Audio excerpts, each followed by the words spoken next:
we should be live now. And if you want, you can check that the sound sounds okay. Like if you say something that you can hear it on your phone, if you have it up. Do you have it up? Almost. I'm downloading the live stream thing now. Oh, right. I'm just going to check that the sound sounds okay for you. Yeah. Can you hear us? Well, there'll be no one here yet. Normally people don't even show up until like later in the stream, but it's recorded, so... Oh, yeah. Oh, right. I could turn up the music a little bit. Yeah. Can you hear us?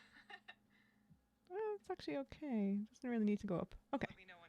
That's cool. Okay. All right. Cool. We're here. All right. So, this is my friend Cliona, who is my tattoo artist, and this is my tattoo. One of them. She is based in Belgium and the Netherlands, where she tattoos, and she also happens to be gay.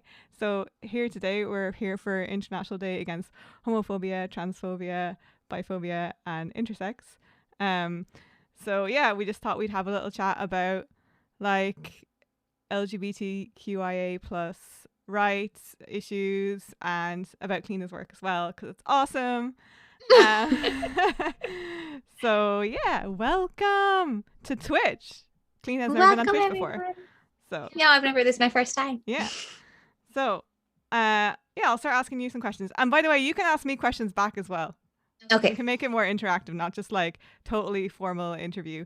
And then like if people pop into the chat, as like I have some friends on Twitch and they might pop in and ask questions or chatter. Twitch is a lot more interactive than Facebook, so it's like back and forth with the audience is like the whole thing, the whole jive here. So yeah. So first of all, what made you want to become a tattoo artist? Well, I'd finished art college and I kind of looked into it and saw that like tattoos were becoming more like contemporary art. Like it was more going into that field, and saw art like artists like Andrash, he did my sleeve, and Shenji in China, and yet they all are like freaking amazing artists. They just do paintings on skin. So it's like, oh, I can try to that. And I thought I could do it because I could paint, but it took a while to figure that one out. But yeah, I'm there now. Yeah, it's like me in Twitch as well though, because like my friend was like, you need to have like a YouTube channel or something, and I was like, I don't know what I would do on a YouTube channel. Like no. I wouldn't know how to do that. And I saw other people doing it, and I was like, I think I could do this. I saw other people on Twitch, and I was like, I think I can do this. So it's like you were inspired by other people, and so like So like, who would be like your biggest influencers then? Andrash? Is there other particular tattoo artists?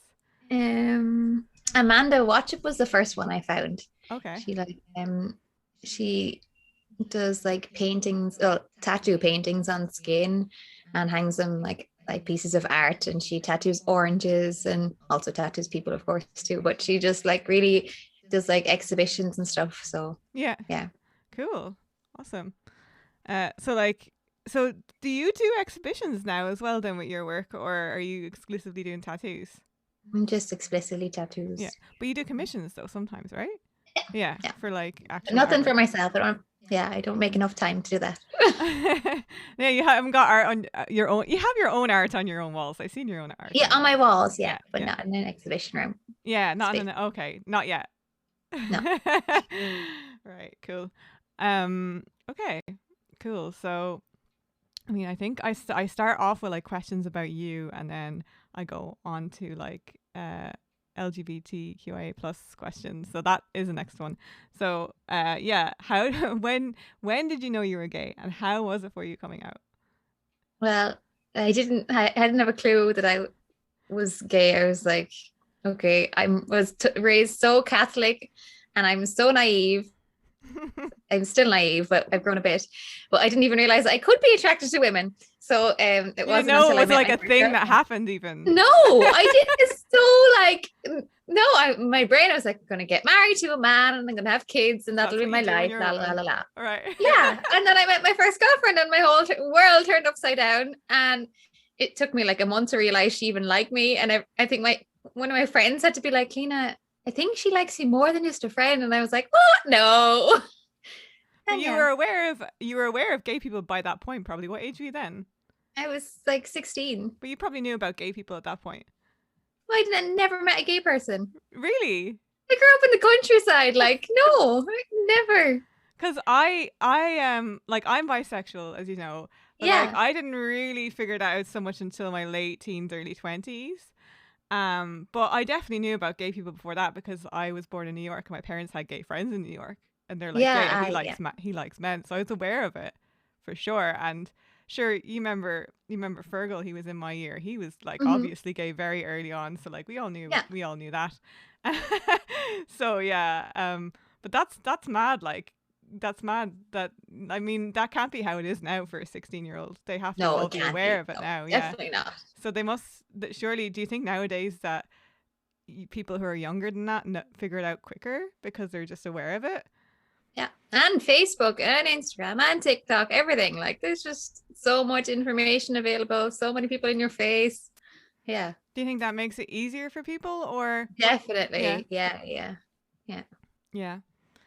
Def- Um, so yeah, like so. Did you come out when you had the girlfriend, or later yeah. My on? dad literally just asked me, he's like, is that your girlfriend? And I was like, yeah. No way. Yeah. Well, that was And easy. that was easy. Yeah. He just asked me because we'd been like spent the whole summer together and I asked her to the Debs with me and he was kind of like, uh, is this your girlfriend? Okay. Yeah. The Debs is like graduation. I guess most In viewers Ireland. understand. Like yeah, in Ireland, yeah. So that's awesome. And then like with your friends, was it more difficult then to talk to your friends about it because Yeah. I didn't want to make anyone uncomfortable. yeah, Like, because I didn't they were even mostly girls, know. probably, right? You were hanging out with the girls like Yeah, most like some girls of my do. friends had a hard time with it too. Like, and then I started feeling bad about being like in dressing rooms and dancing and stuff. I was like, what Mm, if people think that I'm looking at them? And yeah, then you just overthink because yeah, it was just a lot. right. Yeah. So Yeah, how did you get around those thoughts, or was there anything that helped you with that when that was all going on? not really. And like, Just what did you like, not have any friends that were kind of like, it's grand, don't worry about it? yeah, of course I did. I Yeah. just tried to surround myself with those type of people. People were just like, yeah, we love you, Clean. It doesn't matter. Yeah, exactly. Yeah. That's really important. Support network. So, yeah. Um, so like what advice would you have for young LGBTQIA plus people like um and considering that things are so different socially now than they used to be Yeah. and digitally the digital age of dating and all that. I mean, if you were talking to yourself but like imagine you were in this time frame, what kind of advice would you give?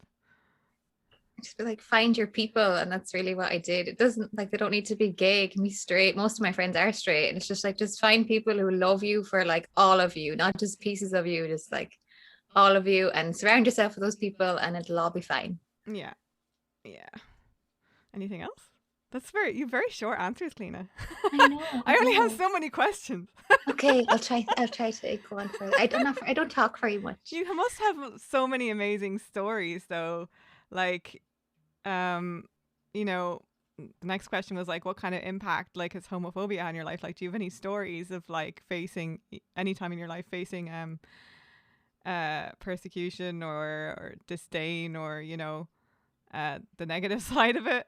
Yeah, to like definitely for me, I've been lucky. I grew up in a really artistic um surrounding, so in college and stuff it was all no problem, but my biggest issue was really my family, like Yeah. being raised so Catholic and Yeah. just like feeling like I had to like hide who I was to them, so because they didn't understand, they didn't accept it. Dad like really tried. He's still like it, like he's there now, but it took a while. And my grandparents still, they don't really see Elisa as my partner. My other granny does, and I think that made me become a lot more introvert. And like when I hear stories of myself as a kid, like, oh, Cliona, you were so like bossy and you were like always up in everyone's face, and I'm like, I don't know who that I person do is. not Like, remember you being like that, just for the no, but record. that was before I met you guys. Like that was Oh, like when okay. I was a young kid. Oh, okay. Like it turned like I'm just like, no, I can't be that person. Who are you talking about? It was just, yeah, it made me like be way too self-conscious of my how I looked at people. What are they going to think when I see when they get to know me? And yeah, that's just, I think it was, yeah, family was my biggest issue. And like, of course, you come across things like people shouting at you in the streets, like, oh, kiss her, kiss her when you're walking hand in hand with your girlfriend. And then you just stop holding hands. And that should be a totally normal thing Yeah. to do. This shouldn't be weird or strange. It's just, but still, you're like, okay. So you just holding myself back a lot was really the biggest issue. Like, holding And in the myself streets back. in like Wexford. Oh, and it's Swarthy. And Like, it's Swarthy, like, yeah. It's a small little town. Hey, Alice, this is Cliona. Oh, that way, Cliona. Yeah. We were just talking about. I had the list of questions I had for Cliona. We talked a little bit about her influences as a tattoo artist and how it was for her coming out gay. And we were talking about how, well, her dad was okay, but it was much harder with her friends. And now we're just talking about like kind of the negative experiences that she's had being gay, walking down the street with her girlfriend sort of thing. And it's interesting because I was in San Francisco a couple of years ago, a gay friend of mine. He lived in San Diego for a while. He's an artist as well. Stephen Morris, you don't know him, do you? oh yeah. Yeah, he's a good friend of mine from art college. So you know, we were walking around San Francisco and he came up there with his boyfriend and they were holding hands. We were walking down the street going to a gay karaoke bar, and he was like, "This is so weird that we can do this here in San Francisco," because he would not do that in Ireland or France. No, I was the same when I moved to the Netherlands. I was like, "What is this place? What is this magical place that I can do anything I want and people don't shout at me on the streets?" Like, just bizarre. Yeah. I hope in the last 10 years since I've been away from Ireland, it's changed. I'm sure it has, definitely in Dublin and Limerick. And yeah, I was just going to ask that. Like in Dublin, even in the last 10 years, like, or even 10 years ago, would you say it was a lot more open then, or people wouldn't care if you were walking down the street holding hands? Like you've got like the big gay bars, like the George and everything. So surely like people were a bit more open-minded there. Yeah, Dublin are a lot more open. Yeah. So cities is definitely like, I mean, I remember you saying that to me before as well, like, oh, I couldn't be living in small town Scorty because I wouldn't be accepted there. And I was kind of like, is it really still that bad, Cliona? And you're like, yeah. I don't know. I was like, I hope not. I don't know. I have a local gay friend and he seems to be doing all right, but I must ask him, like, would he feel comfortable? Is it I have just chatting here though. Hold on. I'll make sure that I have that updated. Let me know if that updates there, Alice. Yeah, like I must ask him if he would be comfortable walking down the street in a Scorty with holding hands with another man. Oh no, it worked. Okay, I didn't update properly the first time. I couldn't add a tag for Dutch. I wanted to add Dutch as well because I thought if Cliona wanted to, she could also speak Dutch if like she wanted, but it only lets me add English and it only lets me add one thing. And then the stream title is so long I can't add it on the end of the stream title because it's like a really long name to the day. With the new Desperados. I can see us. Oh yeah, I can see it there. And did it play an ad? Did it? It might play an ad. Yeah, it did. Yeah, I don't get any money for that. I mean, I don't think so. Anyway, so like what other experiences like? I mean, how did you do? What do you do when someone starts you going down the street? You stop holding hands, or you stop holding hands? Yeah, and that's really sad. Like, yeah, I'd love to be the strong person to be like, "Hey, fuck off!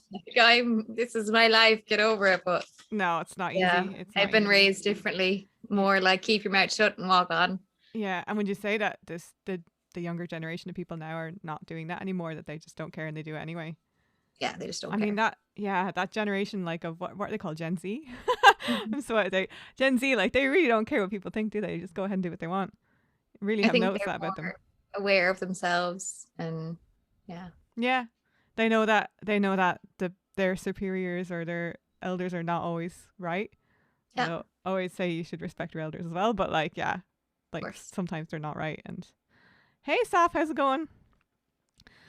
So we were just talking to Cliona about coming out as gay, about her tattoo art, artwork, and then we were just talking about like the difficult part of being gay, like being out in the streets and, you know, holding your girlfriend's hand and so on.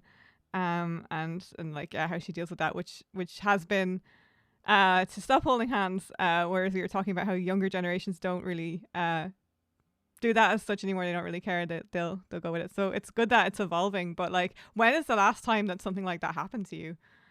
I don't Recently? let it happen. Even like when I go to Ireland, I turn like into a different person. I'm just like, don't hold hands with my girlfriend, and just goes back to all those feelings of what if Okay. someone sees me? Yeah, so like Even in it Dublin? hasn't. Even Dublin, we don't. Yeah, That's interesting. I think I was there for 2 years ago, 3 years ago with New Year's, and then I I was was there with then, yeah. yeah, and then I did, because You did, Jen. I remember that, we were yeah. with a group, and I felt safe then because we were together. But I think if it was just the two of us, I wouldn't. But when I'm with people, I really need people to feel safe. Like, Oh, yeah, a group of people, that makes sense, yeah. yeah, And like, obviously, if you were in a gay bar by yourselves, that would be all right, wouldn't it? yeah, yeah. Yeah. Yeah. I never knew Ireland was against gay folks. Well, I wouldn't say that. It's just that, No, like, if you're just so we're both from a small town. Like, we yeah, went to the same school. That's how we know each other. And it's just, there's some small mindedness still here, yeah, unfortunately. So it's really more of a rural versus a urban sort of thing. Like, in the urban places, it's a lot more easy. So yeah, it's not an Irish thing. It's just a rural versus urban thing. Although Cliona's experienced that they're a lot more open-minded in the Netherlands in general. I think they are in Belgium as well, aren't they? oh, Belgium's brilliant too. Like, Yeah.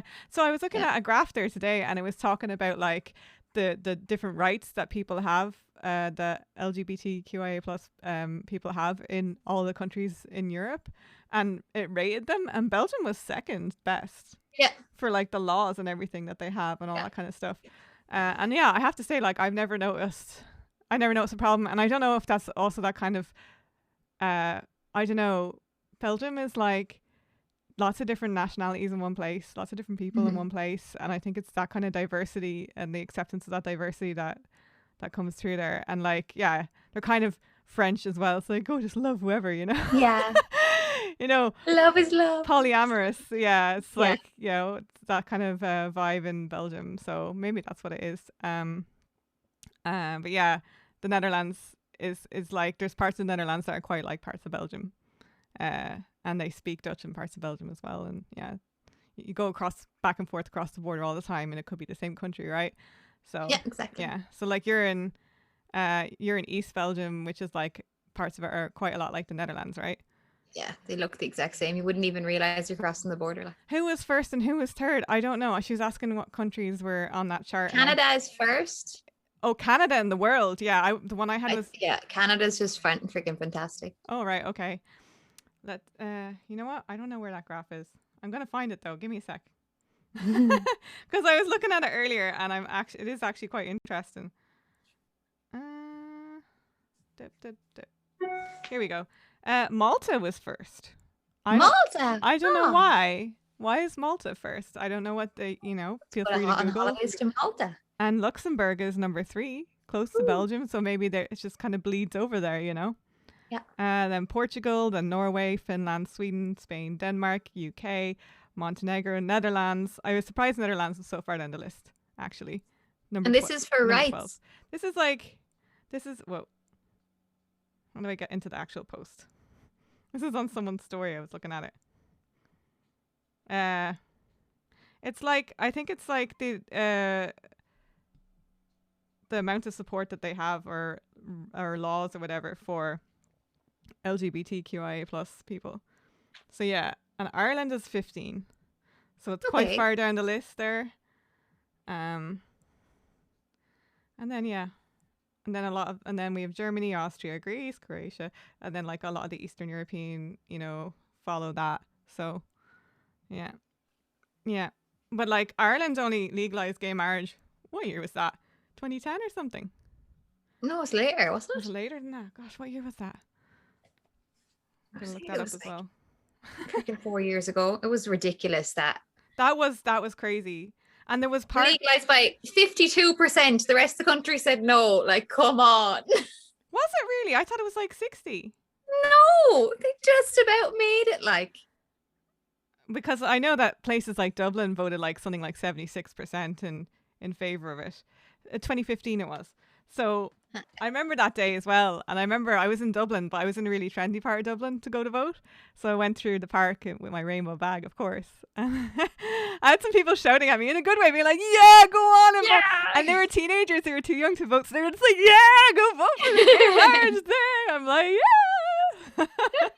It was a great feeling. And everyone going around wearing the yes rainbow badges and that was everything. freaking And brilliant. it was really nice to be in Dublin at that time. And there was like fundraisers for the cause and bake sales going on in my office and all this kind of stuff. So it was really cool to see the support for it. But yeah, I mean, I can't remember what county it was. There was like one county in the whole of Ireland that voted against it. And it was just embarrassing. It was like Roscommon or something. Yeah. You know, one of these kind of, so that's like, again, what we were talking about. There is like an awful lot of small-mindedness still out there.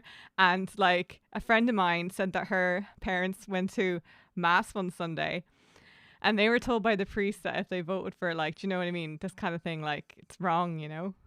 No. And there was the same with the abortion laws, with the abortion stuff. They were told that they, you know, yeah, they'd be going to hell if they voted for it, basically. And, you know, wow. Because, like, the part in the Bible that is against gay people is actually a mistranslation. Yeah, I believe that totally. Well, it says like, people say it says a man shall not lie with another man, but what they mean is a man shall not lie with little boy. It's an anti-pedophilia thing. So it actually is a mistranslation. And all of it is because of that. Like, you know, Jesus says everyone can love each other, you know, consensual love is fine. Over and over again he says that, yet we all get hung up on this one little sentence. Yeah, apparently Italy is quite bad, actually. Italy is quite conservative. Yeah, I think it's like number 40 of the world of countries you should go to visit as a gay person. And that's a pity because it's beautiful. It's so beautiful, romantic. yeah. Let's see. Same-sex unions legally recognized since 2016, so about a year after Ireland. Yeah. Maybe less than a year. I think Belgium was 2000. Right, quite a bit. It is mad that it took into this century for that stuff to happen as well, though. I mean, like it was just, yeah. Okay, let's see what other questions we have, guys. Folks, if you have any questions for Cliona, she's not just a tattoo artist, but yeah, she does lots of different things. We'll get into that later as well. Okay, so. Yeah, any other we want to get past the negative bit, but any other negative things that have happened to you that you know you want to share with us, or that, you know, how you got past them or anything like that, other than, she said, having people around you that accept you? Yeah, my brother got bullied. He told me later, a few years ago. Yeah, because of me. Wow. And, yeah, he went to an all boys school, and yes, they heard that I was in an escorty. They probably even saw me, and I guess it's another reason why I just tried to be more careful. Like, yeah, but I had no idea that was happening. You didn't tell me until years later that he did. Yeah. And yeah, and so yeah. So you just, I mean, did you have a conversation with that? Did your dad step in or anything like that, or no? Probably didn't talk to the school at that time or anything like that. No, I don't think he'd even told anyone. He probably didn't. Mm-hmm. Yeah, exactly. You just had to go through all that in silence, like, whereas now I think that it's kind of quite open in the schools, where you might even have gatherings, and it's almost trendy, becoming trendy now as well, to support the cause. So I think it's just something that's going to change over time no matter what. The old fogies are not going to be alive forever, sorry. So this is going to be the new world, whether you like it or not. So yeah. Next question. What would you like to see change in the dialogue of how we discuss sexuality? Goodness, I think we just need to listen a lot more. I know everyone has opinions, but like, when someone comes to you and like wants to start talking about sexuality, it's usually because they need to be heard.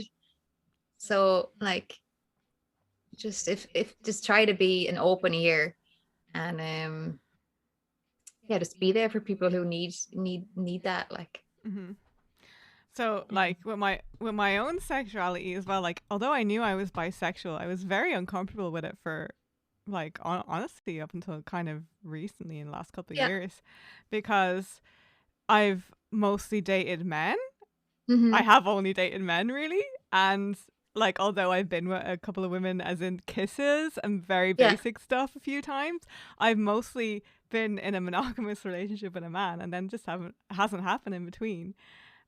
So like for me then, like as well, like if I go to a gay bar and if I tell somebody I'm bisexual, then I find a lot of like completely homosexual people are kind of like, no, you're not. It can You're with be a mean. guy.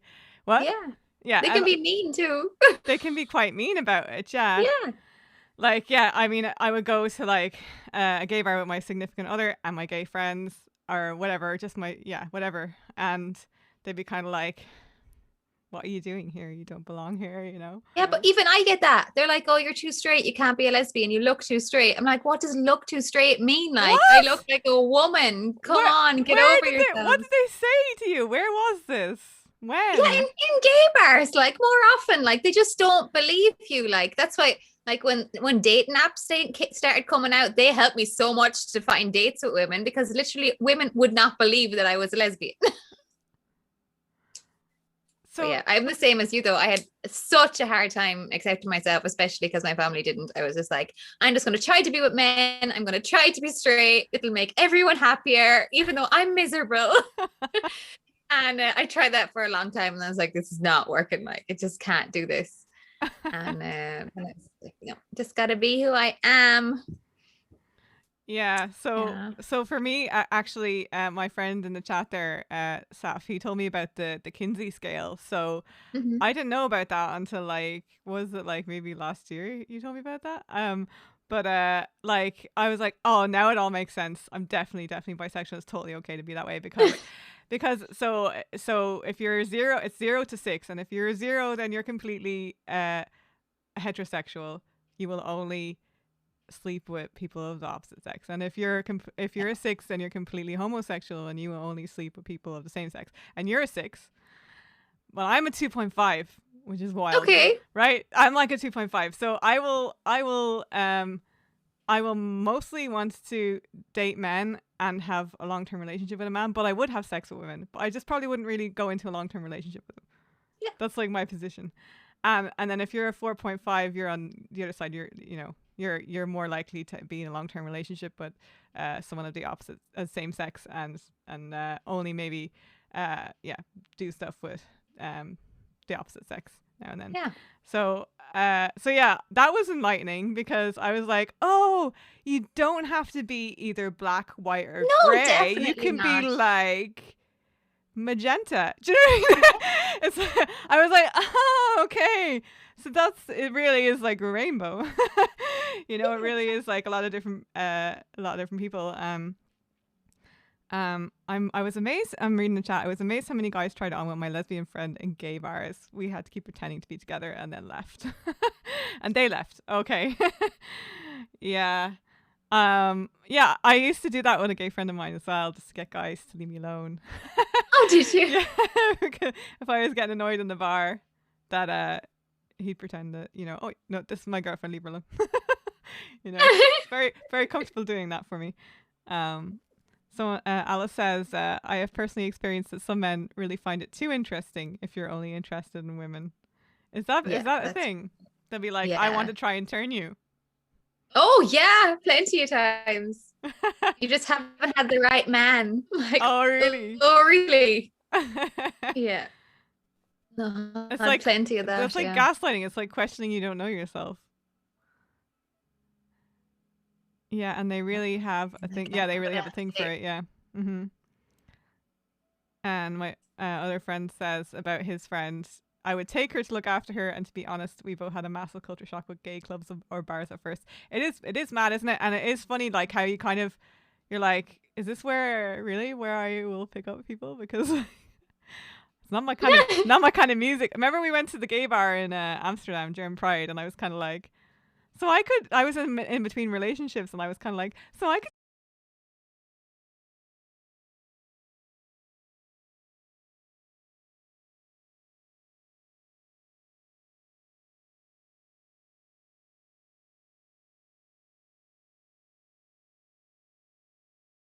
Yeah, I have no idea how to talk to girls as a 2.5. But it's hard. Like, I think it's Isn't hard. it though? Because we're so complex Yeah. and deep.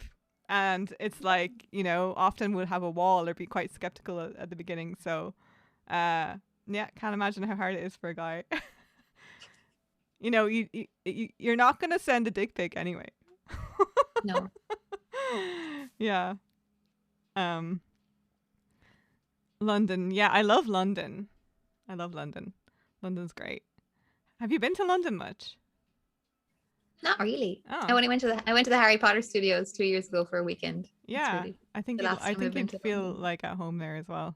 Yeah, I think so too. Alice says women are difficult. We are. But Like, men are super very annoying. And simple. And yet they're more on your side of your scale. I know. They're simple though. But they're simple. It's easy. Easy to please. Right. Let's go on to the next question then.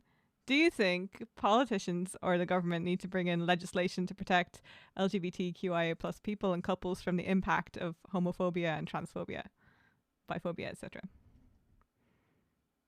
What do you think? Well, with the trans people, I think that is the thing. Really.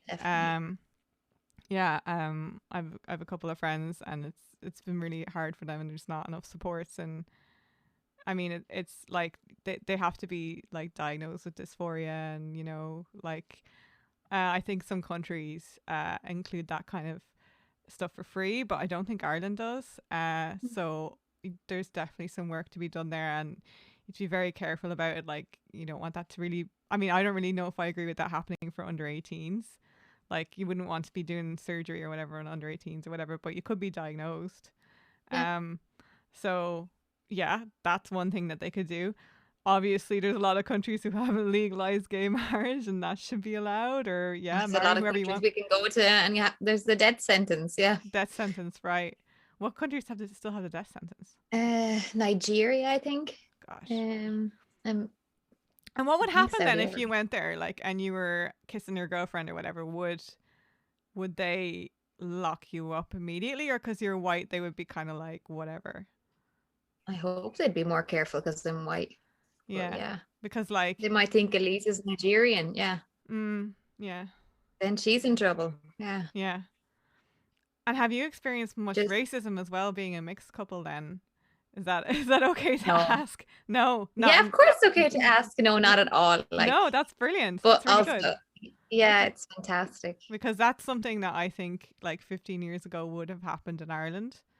But I haven't seen it now. But then there's not, to be honest, in where I'm living, there's not a lot of diversity. But like in Dublin, like it'd be fine anyway. But you'd see more diverse couples in Dublin. But you wouldn't really see them here. But I wouldn't think it would be a problem.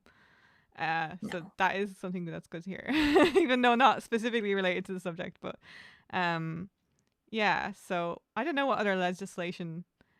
I think just they need to be sure that no one can be discriminated in the workplace and things like that. That should all just be absolutely absolutely. Like for me, like when I was like breastfeeding my kid and when I was pregnant, like discrimination, like definitely, like and not enough protection. Like I was working in a place where like it was a little boy. It's kind of related because I'm like kind of talking about discrimination, but like they had like Nerf guns. Mm-hmm. And they were like shooting them, and I was like pregnant, and I was like, they were like going right by me, and I'm like, what the fuck is this? Like, it was like such a lack of understanding because it was all men of like what it's like to be a pregnant woman, and I think in that same way, it's like there needs to be some educational program or social program or something that obviously needs to start at a school age. But what do you do about the adults who have no idea what it means when somebody transitions and how to support them or just how to be polite in the workplace? I mean, there could definitely be like some sort of some sort of campaign around that. In a similar way to like in tech, we have these diversity programs, which teaches you like how to accept different types of people, and especially women, because there's not many women in tech. We need that to go all the way across the spectrum of people, all types of people. So maybe it could fit into that in some way. Maybe diversity programs that they run in tech could be something that could be common place in all workplaces, you know, like you do your little diversity training, couple of hours or whatever it is when you start a job, you know, and it's just something you have to do. Or have you done the diversity course? Yeah. I think that would be really good. Yeah, because I think as well, like when it happens, like your colleague is like, oh, I'm like, you know, I'm a woman now, and people don't know what to do, or you know, they don't know what to say, and it's all awkward, and it just needs to be explained to them, and it shouldn't be up to that person to explain it to them because it's hard enough for them as it is to do what they're doing. Exactly. Yeah. And I have to say, like, so like trans people, like from my experience, like, and especially the ones that are active on Twitter, like, are extremely brave and so well spoken, and the amount of crap that they deal with is unbelievable. They're like an absolute inspiration, like, but they shouldn't have to be doing that. It should be up to the allies and not to them, you know. And that's more powerful as well if you have the, you know, typical big burly white man or whatever saying, this is how we're all gonna be equal, you know. It needs to come from the top down, which is mostly white men at the top. So one of my friends, Saf says, one of my friends in the Netherlands mentioned gay bars have dark rooms there, so he couldn't take his mother. I wanted to take my mom to the gay bar, but she couldn't see. I'm not sure what he's talking about either. And there's plenty of gay bars. I'm sure there's some that have disco lights and everything. Mm. So that brings me on to my next question, which is, how best can allies help raise awareness and transform public attitudes? Like, making new friends, like being open to new people as well. Like, don't be, just, and if you hear someone struggling, like, speak up for them too. And definitely that's speaking up for people. Like when I was, oh gosh, I've bad stories all about when I was pregnant. Now this has nothing to do with being gay, but it just is something that's kind of a similar situation. So I found out we had this chat thing in the office, you know, for work, but like, you know, people would have fun and send memes on it as well, obviously, right? And, you know, you'd have fun rooms in it as well. So I found out when I was pregnant, I think I was pregnant at the time, that they had a boys only chat room. I mean, because I basically passed by someone's computer and I saw a meme of like a half naked lady or whatever, and it was obviously a racy meme, right, about women, and I was like, oh, what's that? And they're like, oh, it's nothing. And then my one colleague who was like more friendly with me, was like more respectful to me, was like, oh yeah, it's this room, you know, you don't really, was kind of a boys thing, because I kind of asked to get in, like, and they were kind of like, oh no, it's not really your thing or something. And so I told my boss, of course, being like, fuck this, they can't legally fire me for saying this because I'm pregnant. So, so I'm going to call them out on this. So I did. I was like, yeah, so there's like a boys only room, you know, to my boss. And he was absolutely shocked and horrified, of course, because he considered himself a big advocate, you know? Yeah. Of all that kind of stuff. Yeah, he's completely hipster, you know? And so he didn't deal with it well, though. I mean, he just made me feel awkward, because he did was he was doing the weekend presentation. We all, you know, we would do a presentation every week or whatever, whatever. We would have a chat, you know, about what we had been doing that week.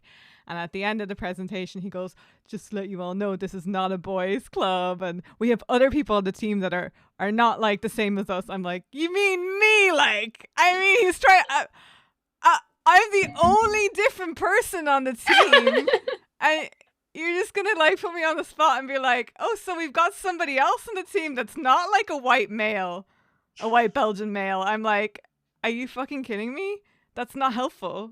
This is not how you tackle a situation at all. Put me on the spot, and I just feel awkward, and like I've gone and you know, whined to the boss, and you know, like part of the reason I told him is because I don't want another woman coming in there and the same thing happening to her. Yeah. Or even it doesn't matter. It's the same kind of thing would happen with a gay person or a trans person, whatever, because they just don't understand diversity, because they're so used to being in their box, in their boys club, that it's just how they behave now. It's not even a lot of the time, unfortunately, not even intentional. It's just how they behave because they're so used to their boys club. So Yeah, like that's so true. And like if you don't understand a term, like if there's like so many terms these days and you don't understand it, you don't need to feel silly. Like just we have a phone in your hand, just Google it and educate yourself. Like, what are they talking about? Okay, there you go. There's a step in the right direction to become more aware of what's going on in this world. So yeah, it's yeah, not difficult. We have the whole information, like the world of information in our hands. Like, use it. yeah. Yeah, so I didn't say anything to him about that afterwards, and I was going to report to like the head HR or whatever, but I just didn't bother because I was leaving anyway eventually, you know. But I was just like so glad to start working from home because I hated being in the office. Absolutely hated it. So what else was I going to say about that? Yeah, so around the same time as well, he asked what else could we do to like make things better in the workplace. And this is also related to the women in tech thing. So I tried to start a women in tech group in the company to address the imbalance. You know, this is also kind of related because it's like diversity, right? Because it's like different people, but like accepting different people. So they're like, there's an imbalance. So we're going to make like a women's group, you know, and then like a year later, like we had like, you know, little coffee mornings or whatever. We all got together as girls and talked about things. And, you know, around the time we're like, you know, there's no female on the board. And this is like a big company, global company. We're like, you know, there's no woman on the board. And the CEO is like, oh yeah, right. Okay. Yeah. Well, we have a spot on the board actually. So we're going to make sure that spot goes to a woman. I'm like, great. Okay, great. Progress. A year passes, and the lady who's running the women's group, I have to keep saying, you're gonna see the point of this. She emails everyone in the women's group, and she's like, so oh my God, we're here for a year. What amazing progress! How amazing this is! We should have a celebration.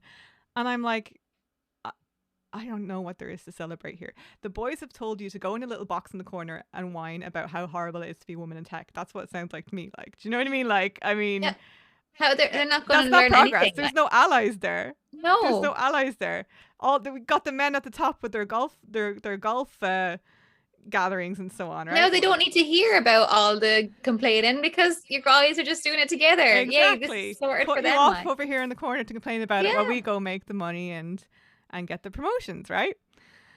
So obviously that's what was actually happening. But anyway, so I made it nice and succinct for them, nice and simple. I just replied to all the women, and I CC'd in the CEO, and I said, hey, I see the women's group is going for a year. So you remember last year you told us you were going to have a woman on the board. So what's the progress on that? Like, do you have like a deadline or for that goal? Can you let us know how it's going? And he just was like fumbling, like he did nothing. He did absolutely nothing. And he's like, you know, I was like, it was absolutely useless. So my point is that like, you don't go saying, oh, make a group about diversity with the diverse people in the company and put them over here, and you guys can go sort out. You guys can go figure out how we're gonna be more accepting about diversity. No, you do it. I have enough to deal with the psychology of accepting how diverse I am. You go figure it out. You go hire a consultant. You say this is important to you. You go hire a consultant. Go hire people to do this. Pay people to do this, and then figure it out. Don't come to me. I mean, that like my boss came to me as well. I was like asking, what else can we do? I'm like, well, how about one of those diversity courses? And he said, well, I heard they don't work. I'm like, well, don't ask me. Like, you know, he's like, well, I heard they did it in Google and it didn't really work. I'm like, well, I don't know what else to do because I'm not like a psychologist, but okay. Yeah. Maybe talk to a psychologist. Why don't all the men go to therapy? Anyway, so they did the diversity course though. They did. And like some of the guys did, like, well, actually one of them who was really already kind of more of an advocate already. So kind of came to me like, there was a lot of things I was doing. He said that I didn't realize I shouldn't really be saying or doing, you know, even like words like guys versus folks and that sort of thing. Like it used to really irk me my first job when my boss would say, the guys in the tech team will fix that. And I'm like, but no, normally I fix the most bugs and I'm a woman. But yeah, my point is that like if you're a trans like woman, and then they're saying the guys, that's gonna really cut even deeper than that as well. So language is important. And I don't think that a diversity course did much for that company, in fairness, either. I think they all need to go to therapy. But what happens instead is that we end up going to therapy and then just learning how to respond to the mess. Isn't that really what happens? So I mean, it'd be great if the men went to therapy, wouldn't it? That's my point. I'm done. Thanks for coming to my TED Talk. But yeah. I mean, I'm not saying all the men are the problem. I'm just saying that it is, like, in my experience, has been a massive problem because it's been mostly this kind of pyramid of men at the top telling the other men how to act, and it's oftentimes inappropriate. We had one guy in one company who sexually harassed so many people that he got fired, and he went to Uber, where they're well known for accepting that sort of behavior. Oh dear. I know, right?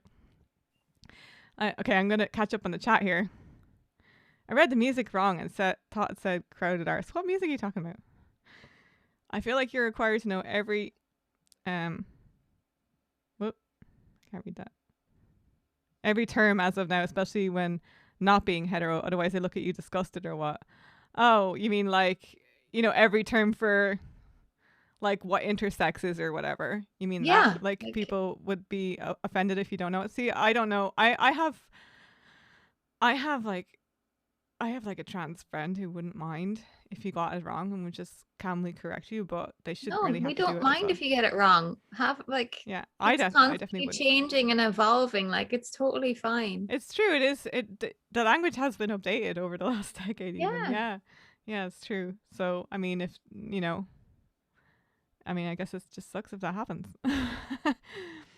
Oh, I say guys in a non-gendered way, but I don't take it that way. And most people don't. Most women don't. They get really annoyed with it. So it's just a fact. Well, just say folks. Yeah, just say folks. Why, folks? Y'all, everybody. Y'all, yeah. I don't know if you know Stephen Colbert. He's like a really big TV presenter in America. Mm-hmm. He used to say, I don't know what he used to say, but I think he used to say "ladies and gentlemen," and he switched to "one and all," which is really, really nice. I thought really lovely. And it sounds nicer. What we need, like. Yeah, it's just so simple though. Yeah. I mean, I know you're like, it shouldn't matter. You should be able to translate, but psychology is complex, and words matter. So if Stephen Colbert starts saying "one and all" instead, he's openly saying I accept diversity, and he's leading the way, and it's really important. So it's really important, especially for people in positions of power, to be aware of what language they're using. It all seems to really come down to education and lack of it. Like, folks can be perceived as racist then, though. Well, I've never experienced that now, but is it because I sound like a Texan?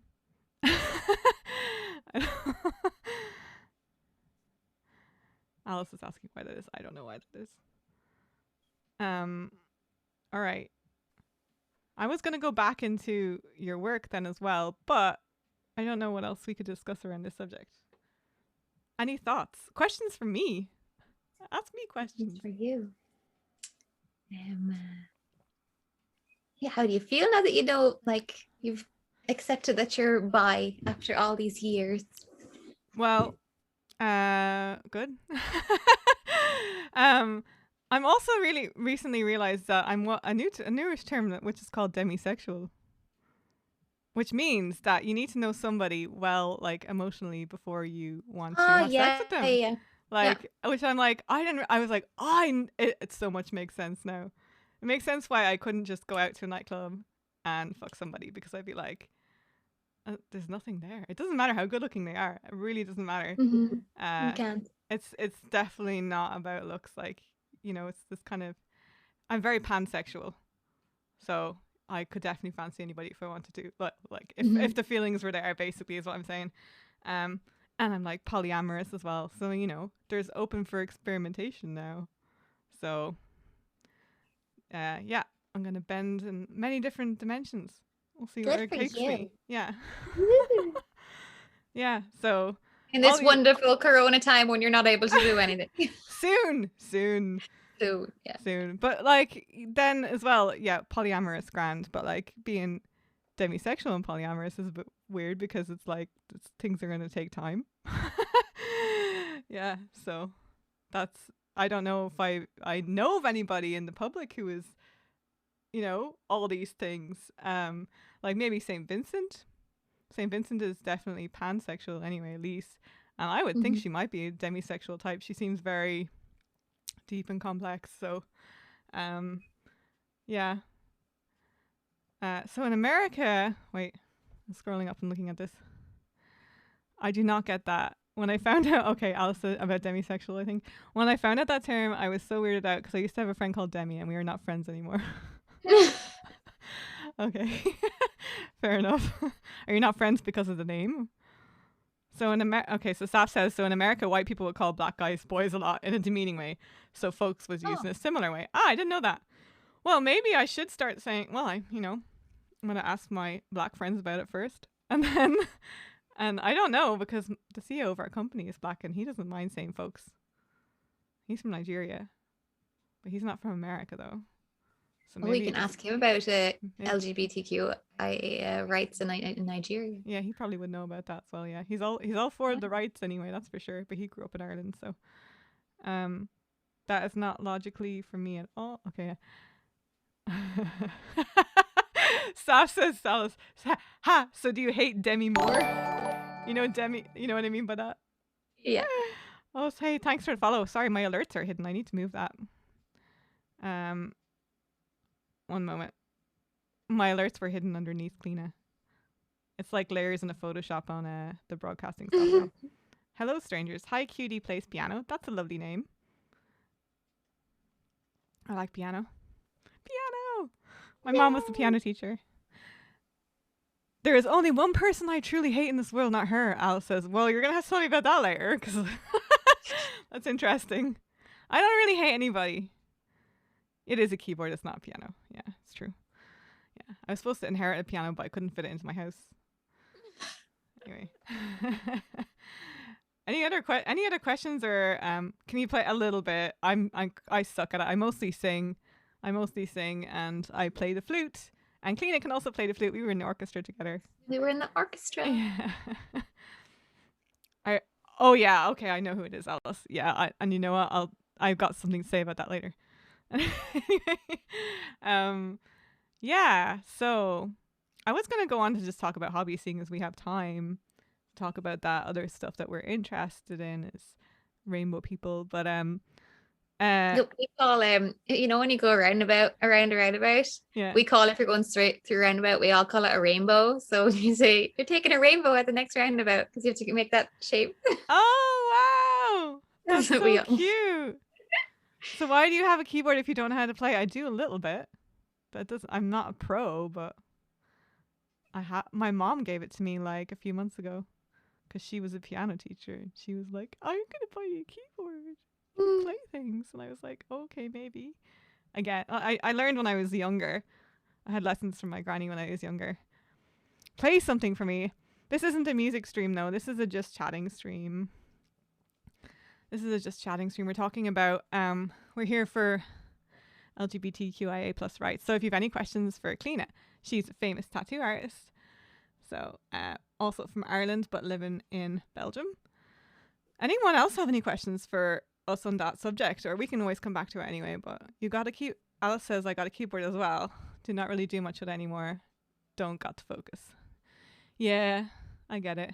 It's like I have so much going on. It's like, when am I gonna have time to do this? I know the feeling. There's so many instruments I'd love to learn. I always wanted to learn violin, but yeah. Yeah, one of my friends is learning it now. It seems really hard. Oh, is it? Yeah, I wonder. Yeah. I don't know. So any other questions for me on the subject, or anything else we can think about talking about on that subject? Or maybe we'll just talk about hobbies and circle back to it if something comes to mind. Did we cover all your questions? We did cover all the questions I had. Yeah, I thought they would take longer. I thought you would have like stories. I should have. Yeah, I don't. Really Don't you have any stories about?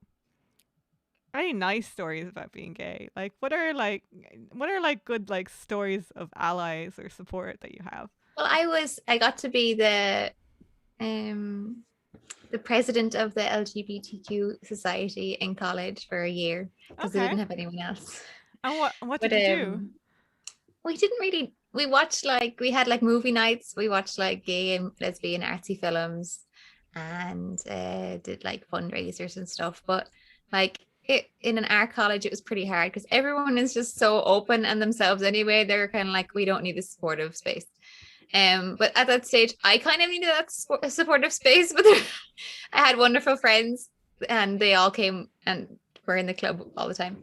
But sometimes I went to UL as the university, and they had a really good society, and they had speakers in and everything. And I loved going out there to be part of all that. It seemed like it was much more needed there, that support and the sense of community. I think in an art college, that sense of community is already there. People accept themselves, everyone's flowy, and yeah, you have to know yourself to be an artist or no one takes you seriously. Yeah. So Yeah, that's it. Like yeah, even in secondary school, before I would have been more aware of my own sexuality, I would have definitely hung out with like people who were into music and yeah, art. I would always gravitate to those types of people because somehow knew I was quite different, and those people are also different. So anyone who's creative is really good to surround yourself with, for sure. yeah, definitely. So like yeah, you were saying about the club. And like Yeah, you were saying about fundraising, like what kind of things would you actually fundraise for? Where, if you wanted to donate to a cause like that, what are the best places to donate to, and what is that money used for? Where's the best place for that money as well? Loads of questions there. Any of support spaces in like LGBT support spaces in the cities then where they're taking place, and just really to keep them going, like just Yeah. and to help them make stickers and brochures for when people come in and just want to talk, that the place can stay open really. Yeah, so like would they do like counseling services as well then, or just Yeah, direct you to a definitely. counselor that would kind of be friendly to that cause? Yeah. Yeah.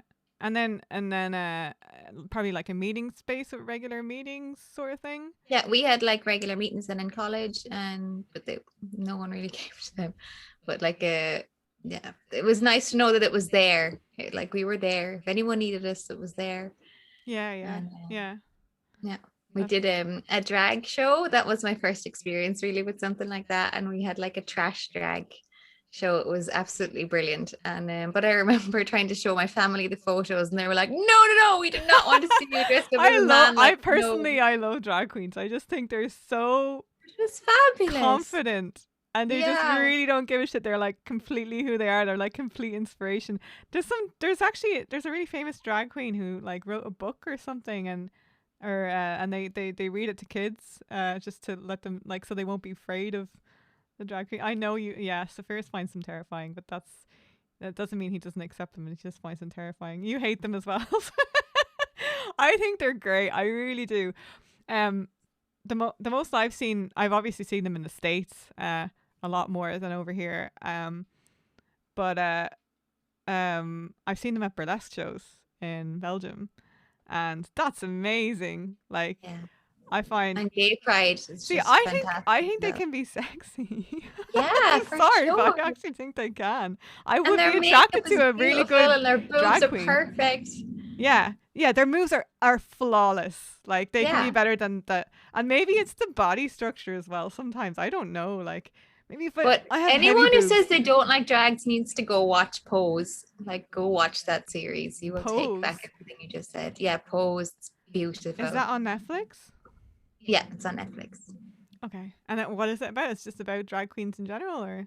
It's about living as the gay scene and the drag scene in like the times when HIV was really bad. Oh, right. Okay. Oh, okay. And, yeah, and people losing everyone around them, and just the families. Then they called themselves, they were all different families, and they all came together. And yeah, you guys should watch it. Oh, Alice has nothing to do with people. I'm not a fan of much makeup. Like I said, it has nothing to do. Yeah, fair enough. I get it. It's your taste. I get it. Yeah. Then watch Pose. They're naturally beautiful. They Are don't need. they? Okay. Yeah. Yeah, that's interesting about the HIV thing because I can't remember what I was reading exactly, but there was a parallel drawn between that and COVID and how that community experienced what we were experiencing with COVID, where they were just losing people around them and this scary disease out there. They lived that already before. It's not that long ago, like. Yeah, and Elton John has done a lot of work with that. He still talks about that. He lost quite a few friends that way, I think. I don't know if you've read his book. He has an audiobook as well. I think he reads his audiobook. I downloaded it, but I haven't heard it yet. But I bet you there's a lot in there about that. Yeah. Made a big impact on people's lives, so I'm sure. Yeah. Yeah. Sure it is, yeah. But sure, they have good treatments for it now, don't they? I mean, you won't die of it, sort of thing. No. Yeah. It's all manageable now. Yeah. But it's funny because like they probably would have cured it a lot faster if it was something that affected everybody. Oh, they still can't cure it though. If there's still no cure. There's still actually not a cure, but I bet you they would have by now if they had treated like they did COVID. Once it affects everybody, then it becomes a priority. Oh yeah. Yeah. And even then, not like the amount of people that have died from HIV is nothing compared to COVID, or the other way around compared to COVID. Yeah. Yeah, and the sleazy acting Saf says about the they're not all the burlesque drag queens are very classy. I've seen some amazing burlesque drag queens. Saf says he doesn't relate to that being an introvert. I've seen where they shove their crotch in people's faces and stuff. Oh no, that seems a bit too much now. That's not burlesque. Burlesque is classy sexiness. Not like porn or in your face. It's not so in your face. They're on a stage away from you normally. Speaking of which, you met Dita Von Teese. Yeah, that was fantastic. You want to talk about that? Elisa got me that for my birthday. She's like, we're going to go meet her. I was like, what? Goodness, that woman is flawless. It was just, even in person, like was she wearing a lot of makeup? Yeah, she was wearing a lot of makeup, but she was just, but she's flawless underneath that, I'm sure. Goodness. But you saw a show as well, though. Yeah, it was fantastic. Yeah, she's amazing. I did a little burlesque course once. I highly recommend it. It's super empowering and fun. So I think then I'll start asking the other questions about yourself, about like your own career and stuff. Like, what advice do you have for aspiring artists and tattoo artists? One or the other, or both, if you have stories for both of them. Like, what's helped you in your career as an artist? As a tattoo artist, and if you're starting out, just draw. Just like, there cannot be a moment in the day when you're not drawing. If you want it, you're going to work really, really hard. And as a fine art painter, I held myself back way too much, just because of everything that, like, going sexuality wise, everything was just like, I can't be this open. I can't even be this open in my daily life. How can I create this in my art? And just try not to let that happen. Like, the most beautiful art comes when you're real and you can just share yourself in your work. So try to do that. Yeah, in art college for myself, I found it really hard to make art after the first year, because I had a couple of teachers in particular that were basically like, we don't like what you're doing. And in particular, there are two teachers that were atheists, and my stuff was quite based on psychedelics and shamanism and all these kind of spiritual experiences, and they were like, that's not really happening to you. Or something like that, you know what I mean? Like, they were just like, it's very naive looking, isn't it? It's very illustrative. Well, maybe I could have been an illustrator, but the way that they said it made me feel like it was crap. And I got quite low grades in art college. Like, I did very well the first year when I didn't have the nasty teachers, and then the nasty teachers came in. And I even got to the point where the one nasty teacher made me cry, and a bunch of other students in different separate occasions, and we didn't realize it was actually happening like that until we all kind of ended up talking to each other, and we were like, but she made me cry too, but she said this to me, but this happened to her as well, but why didn't you tell us? And then we're all like, whoa, we all got together, and the class rep got together and was like, we're going to approach the principal of the school about this. We're going to complain. Like, so we wrote a letter or whatever, And then they called us all in one by one to interview us, and we're like, why didn't you tell us before? And I'm like, I didn't know it was happening to anybody else. I thought it was me. So our college actually drained my creativity. Yeah, terrible. It happened to you as well? Yeah. Oh my God. Like, because we were only pretty much allowed to create once you had your idea was valid.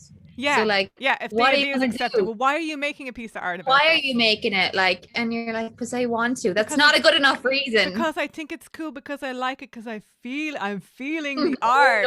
That's not okay. No. That wasn't okay. No. No. Yeah, and I mean that's the thing as well, because it's such a process that like you're making it. You should just be churning out pieces until you make the right one. Yeah. Almost like you know, like, you ever heard of automatic writing?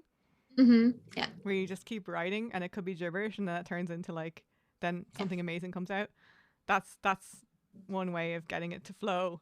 That's And what I they thought actually stop you doing that because they're like, but you need to make one amazing piece right now, kind of thing, for your exhibition. And then you just stay stuck. You have this blank canvas there and you're like, oh, but if I do that, they won't like that. And if I do this, then I can't paint it. Like, I'm just like, no, I start something, I'm like, no, they would think that's not good enough. So exactly. Yeah, they put you into to not good enough. I don't know where, like, yeah. And I don't think that any of like the biggest artists like got into that headspace. I don't think that's how the best art was ever made. It was never made by someone thinking, oh, what are they going to think about this? It was actually made by them going, fuck it. This is how I feel. I made this, and I maybe that's what they're waiting for. They want us to just say that, like, and then they'll be like, "Oh, here's an A+." Yeah, I don't know. Sometimes I'm like, I wish I could go back to college now and do it again. I like with so much more life experience. It would have been. And now I'm like, I understand why all those people came back. Like all those like 40, 50-year-olds were in our college at the time. I was like, what are you guys doing here? Like, I didn't understand what you're doing. I had that too. I had people that were just like, you know, and they would listen to the art teachers and they would be like, oh, okay, interesting critique. But then they would like, you know, like, I get know better. Them though. They'd be like, they get around them and they do what they wanted in the end anyway. But they just talked them out of it, you know. Yeah. It wasn't that they would say, fuck it, I'm doing it this way anyway. They go, yes, but you know, here's some interesting theory for you that you can just have that validates this artwork, even though it's not true. What's your favorite tattoo style to do? Saf says, you know what? I'll bring you up. Oh wait, we were saying, yeah, what advice do you have? Do you have anything else to say on that? What advice you have for aspiring artists? No, just draw. Do what feels good. Yeah. Get to know yourself. Yeah. Don't care what people don't give a fuck. That's what I'm saying. Wait, hold on. You said that. Whoop. I need to go into studio mode. So, because I want to get up your art. Ah, yeah. But not that way. Okay. Window capture. Because Saf is asking, what is your favorite tattoo style to do? Well, I love doing like realism mixed with like painterly and watercolor and like nice deep contrasts.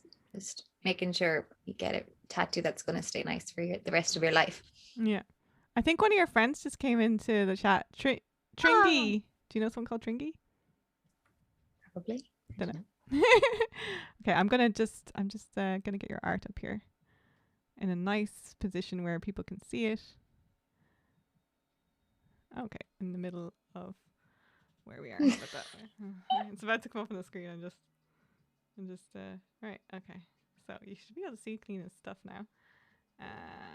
So Saf was asking.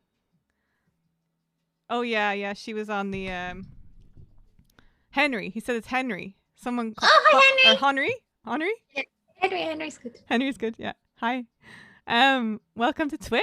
This is all really interactive. So you've seen all of the American Ink Master shows. Wow, that's got to be probably quite a lot. They've been going quite a while, haven't they? Yeah, they have. Hold on. I'm gonna move my microphone so that you can see me and the screen. All right. So you can see her work here. So she does all these kind of stylized, I don't know how you would call it. Stylized. Yeah, it looks like stylized. Like in art college, we call it stylized. Okay. Yeah. So like stylized pieces. See, it's like a drawing. No, that's actually a drawing, but she would do a tattoo like that as well. So is that a drawing of your latest horse there? Can you see it on the stream? I don't know if you can see on the stream. No, yeah, I can see it on the stream now. Yeah. No, cool. it's just a nice horse I liked. Oh, cool. Yeah. And this is more like, this isn't actually your style. This is what somebody wanted, isn't it? Yeah. Yeah.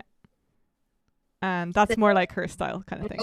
Yeah, that's my draw, and then that someone wanted from me. A koi is a type of fish, I'm guessing.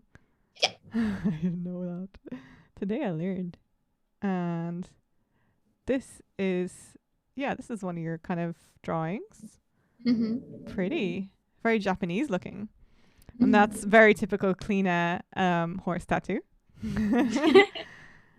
And Bird of Paradise. I love this with the flower life in the background. That's super cool. I might have to get you to do a little bit of a flower life on me as part of a tattoo at some point. That was so work for me. And it's just a pretty... You want to tattoo this one. This is one you want to tattoo. So she likes to share drawings and stuff she would like to do. Yeah. Okay. And this is a massive... I was amazed when I saw this one, how big that is. Let me see if I can even make this screen a bit bigger.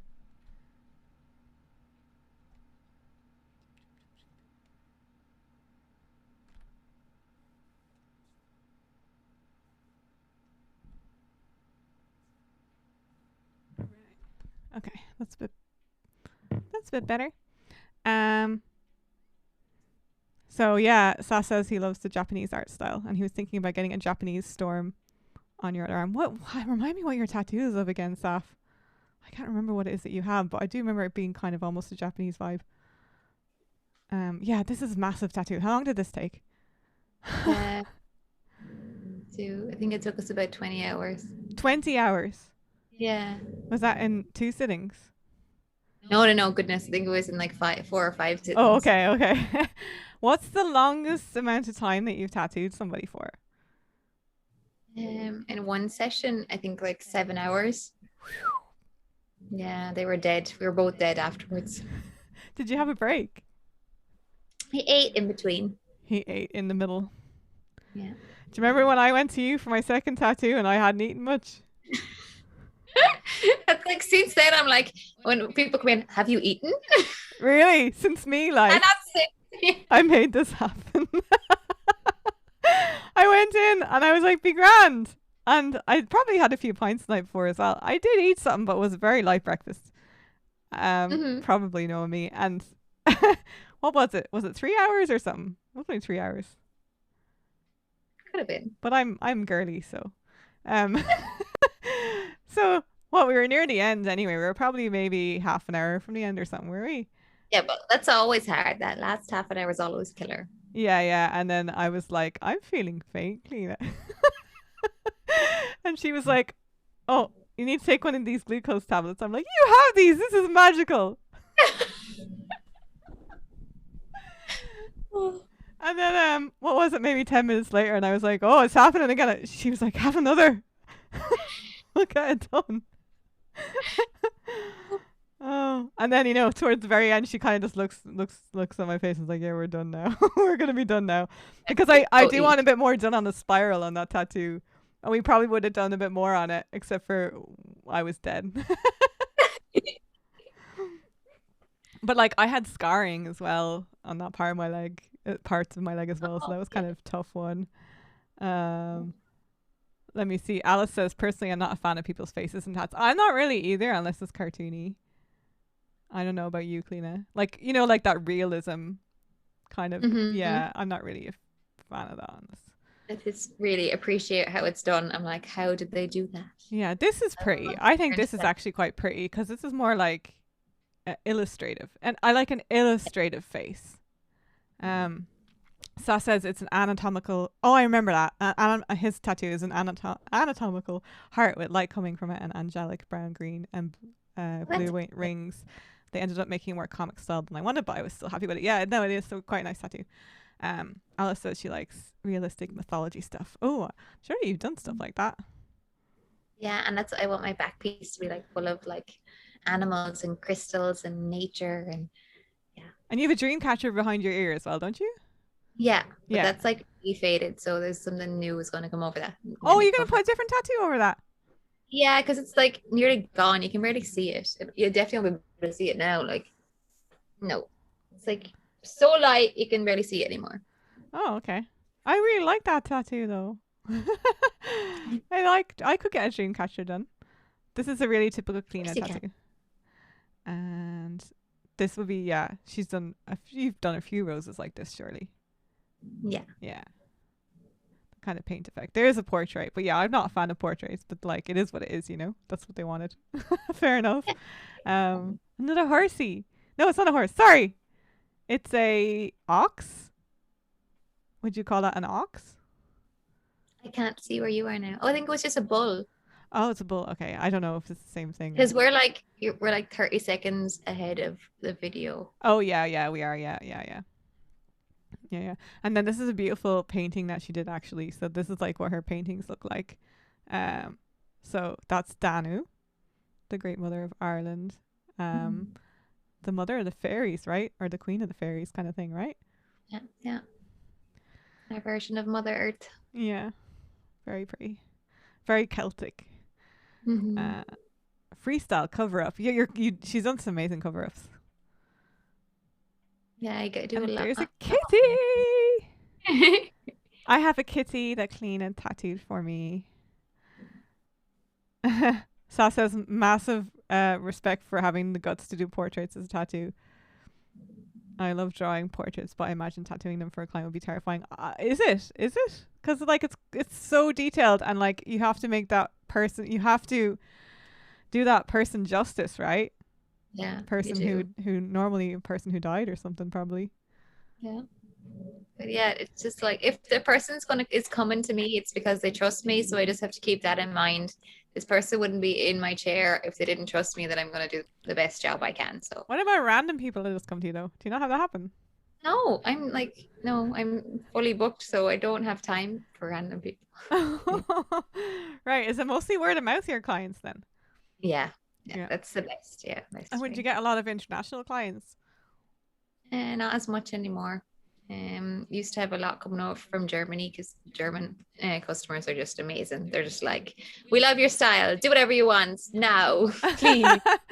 So confident. Yeah, they're just like, whatever you want to do, we like your art. So that's always a big compliment. But yeah, because of COVID, that's yeah. Oh right, yeah. Would it not be easy to just get the train up there and nobody would know? Do they have border checks? They don't anymore. Yeah. What is wrong? Because you've done a lot of conventions and stuff in Germany, haven't you? I miss conventions so much. Yeah, and you did judging of tattoos at one convention, didn't you? Yeah. Yeah. So she's been all over the place. You've won awards too. Yeah, for black and gray and for color and yeah. Do you want to talk a little bit about your Ink Master experience? Terrible. I should never have done that. What? What are you talking about? It was amazing. Did you watch it? I watched the trailer and I saw one episode. It looked great. No, I did saw more than one episode. I saw because I was in Belgium at the time and I was able to tune in. Yeah. It was just, it just felt like we were just these little dolls in this big picture that had nothing to do with us, and it was like we're just there to be there. It didn't like no, it was all very fake. Really? Yeah. So it was very manufactured towards the kind of the boys with the big pants. Yeah, create drama and constantly like pushing for, oh yeah, but that person said that about you, what do you think about that? It's like, and you just didn't react. You were like, yeah, whatever. Yeah, so at the end, like they were just like, yeah, you guys aren't interested enough pretty much. And that's why you got eliminated, isn't it? I don't know. We weren't going to win anyway, but I think it was around that time. Maybe you were eliminated a bit earlier than you should have been, in your opinion. Bringing enough drama. Yeah, not interesting enough. At the end, like they asked, we had to do an interview at the end, and they're like, yeah, but you should have like made alliances with other tattoo artists. They're like, yeah, but we did that, and they're like, but we didn't know that. If we'd known that, it would have been different. I'm like, different? How different? What do you mean different? Yeah, I'm not going to go into that. Maybe things will change now that you've been there, though. You know what I mean? Like they'll kind of recognize that next time. That wait a second, we shouldn't be we shouldn't be pushing for that sort of thing in the future because it didn't work last time. We could have done better, you know. No, it was so good.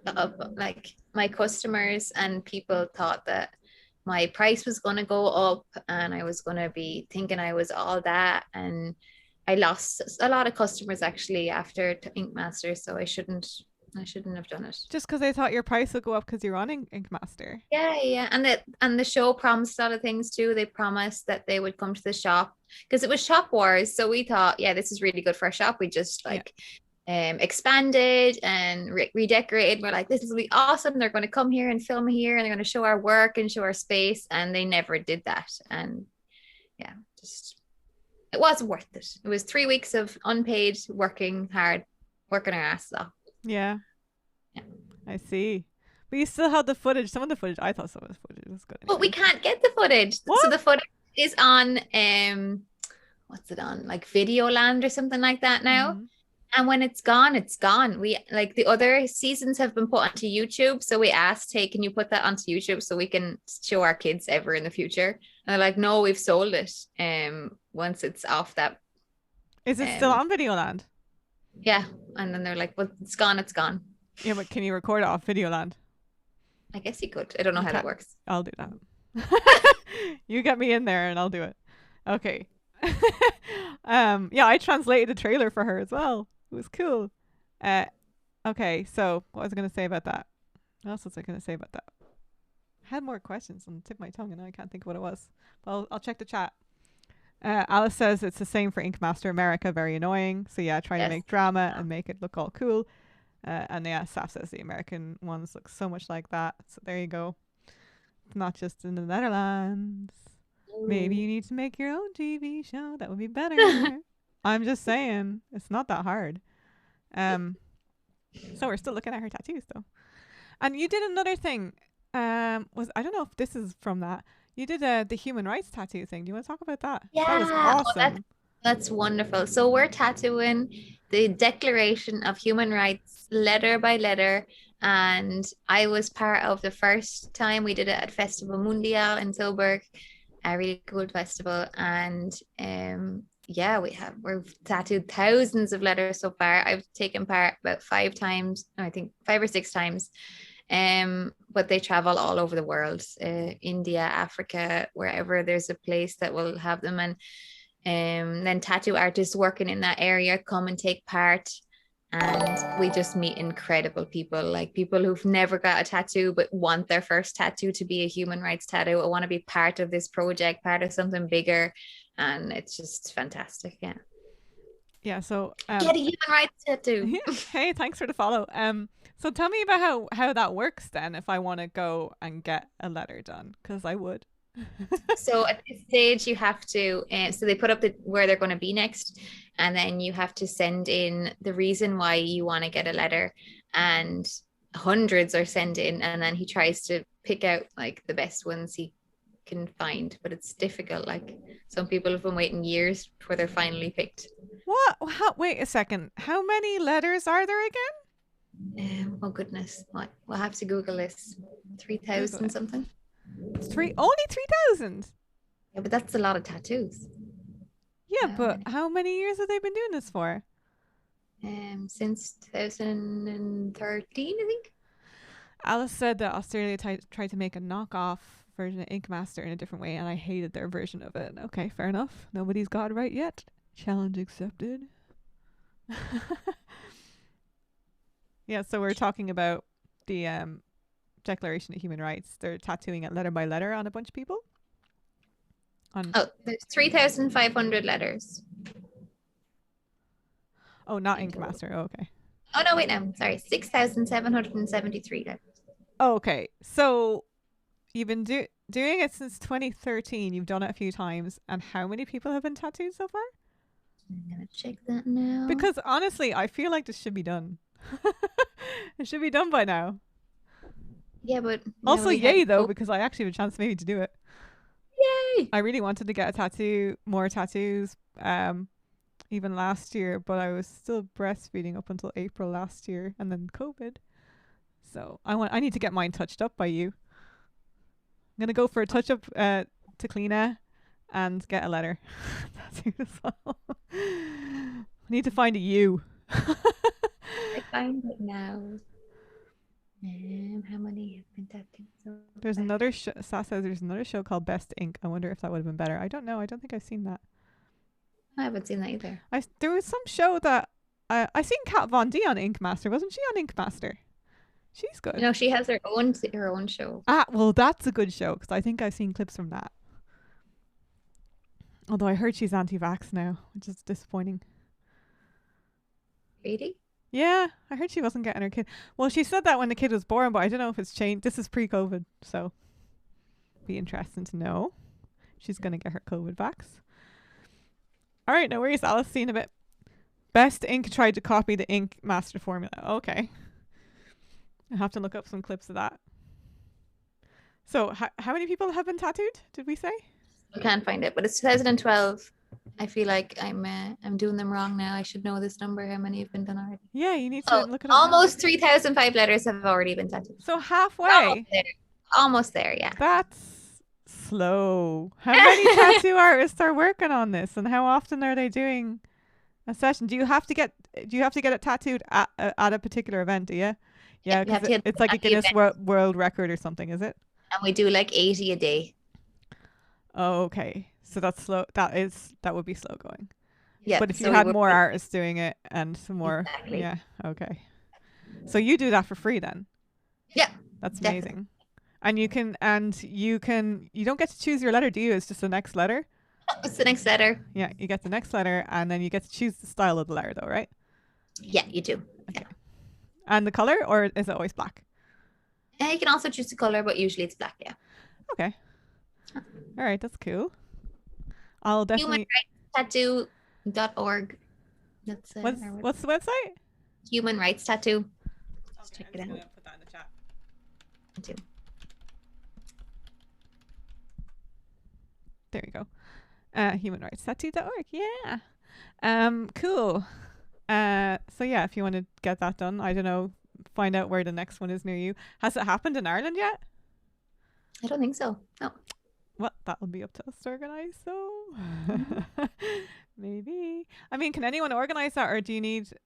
No. The organizer is an artist. His name is Sander, and he organises it, and he goes there every time. He just takes all the photos too. He does everything with a lovely team, and yeah, it's always good fun. And he tries to get local artists, then that gets more people included. But sometimes, like, he asks artists from here to go with him.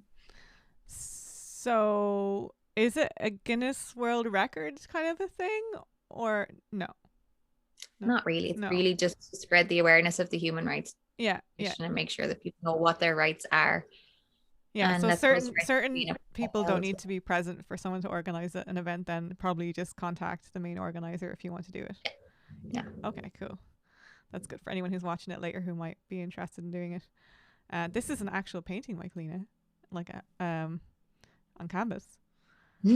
What? Talk to me about this. Notions, impulses, or desires, especially of the whimsical kind. Oil on canvas.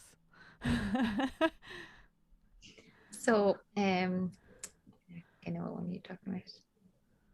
Or if you don't want to talk about it, it's too personal, it's okay. I can move on. I do. No, it was good. No, it's just because which one is it? Yeah, I haven't put many paintings on, so. Mm-hmm. No, it's just last year we're trying to have a baby, and it was all not working out, and it was just a lot of frustration that needed to come out. Right. It's just like, okay, I have a canvas in the basement that's coming out right now. Okay, so you threw it out there. That's awesome. Threw it out there and got it out, and it's hanging on the wall now. Best kind of therapy, antidepressant free. Definitely. Do you want to talk more about that as a same-sex couple, like that process? Because that's probably something that. Yeah, this process is really not talked about enough. No. So I've been listening to a lot of podcasts, but there's not really that many podcasts either about it. Okay. So Elisa and I are doing reciprocal IVF is what it's called. And that's when I'm going to carry her egg and her baby, And so she has to go, it's pretty much like going through IVF. She has to go through a pickup and take hormones, but then I have to take hormones to get my body ready. Okay, wait, To, hold on a second. You're going really fast. So pick up, because I have a friend who did IVF, like yeah, traditional IVF or whatever. But a pickup is basically she needs to take hormones in order to like be able to get the ovary out, right? exactly. And Yeah, then to get extra yeah, eggs. and the pickup is they know when she's going to ovulate. So then when she's doing that, then the pickup is taking the egg out. Yeah. Yeah. Okay. They try to get as many eggs out as possible. Yeah. And then those eggs are fertilized and they grow for about 5 days. And the ones that survive are the ones then that can be transferred into me. Mm-hmm. Yeah. So that's going, yeah, but it's taken a long time. We decided 3 years ago that we wanted to have a baby. And first Elise was going to carry, and then she was just terrified. So I said, you know what, we're two women. I can just carry your baby, and I'd love to carry your baby. And then we went through hospital appointments, and we decided that we were going to try get me pregnant first and then her. And we did lots of tests. And then a psychologist said that the way that we wanted to, they didn't do reciprocal IVF in their hospital unless the person, the woman had some sort of, medical issue that she couldn't carry her own baby. Mm-hmm. And they told us that reciprocal IVF wasn't done in Belgium, which we found out a few months ago that was not true. It was just their hospital's policy. So we're now 2.5 years on, and we've started our whole journey in a different hospital nearby, and it's going really well. And we had our new test, and it's not really a test, it's kind of a test, but not really, last week. And she was lovely and was like, I'm sorry you guys have had to go through all this and it's taken so long, but we'll get you guys there. Aww. Yeah. Emotional. So we have a lovely team now who's going to help us, and on Thursday we have another appointment, and we'll get to see what the plan is when we can start doing more tests and get this baby rolling, and we want to have a baby. And you will be amazing parents as well. Yeah, she said like there's going to be a really good, like Elisa's been raised, my partner's been raised really strict, and I was raised kind of like free, and so a lovely balance between you guys. So. Oh yeah, but then also Elisa's family is so involved, with each other. It's such a great community there. So, and you have so many friends as well, and then being able to travel and back and forth to Ireland would be lovely as well. So, what's your timeline or your goal now? Are you willing to share how long do they think that longer this is going to take, or? She said about 4 more months, and we should be ready to try our first go. Yeah. Yeah. Awesome. So yeah. Cool. That's really exciting. There's really not much info out there about it, so right. And like, can you share, or do you mind sharing why you had to go that route with the reciprocal rather than it being your egg, and how you figured that out then?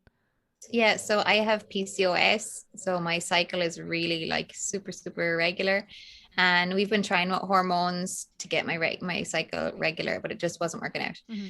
And then Elisa is 35 now, and we went to our new gynecologist then, and she said, but why don't you try your first with Elisa's egg, because it could be that if you guys do that your PCOS actually heals itself and goes away, and then the second baby will be much easier to have. So we're like, why didn't we get this information years ago? But we're getting it now.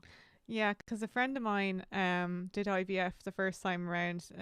She's a woman and her partner's a man, but they did IVF the first time because they were told that his sperm was slow, and worked out fine. The first drop off, they called the drop, I think, or something. It worked, so then they got pregnant straight away. They didn't have to. I don't think they had to do a second go. Yeah, no, they did it the first time. Oh, that's brilliant. But the second baby. And they were told that, they wouldn't be able to do it naturally. They did. And I thought that too. I was like, they're going to do it. They're going to have the second baby naturally because her body has gone through all this stuff. And, and it's so fertile now, Yeah. So I definitely think that could happen for you. That's awesome. Mm-hmm. So, like, what advice would you have for couples going through that sort of thing then? Don't stop at the first hospital. Just Yeah. ask around and ask people, and don't think you're alone, because there's so many people that are going through it. It's just something we don't talk about because um in like fertility issues are such a taboo. There still are, like, and considering like at least 10% of the population goes through it, it's just not fair that's not talked about more. 10%. Wow, I didn't know that. Yeah, it's unbelievable. Like, it's a lot, like, and yeah, and IVF in Belgium is free for the first 6 tries. It's amazing. Like, I Six couldn't, tries. yeah, Wow. That's amazing. Is not that, being like. how comparable is that to other countries or even European countries?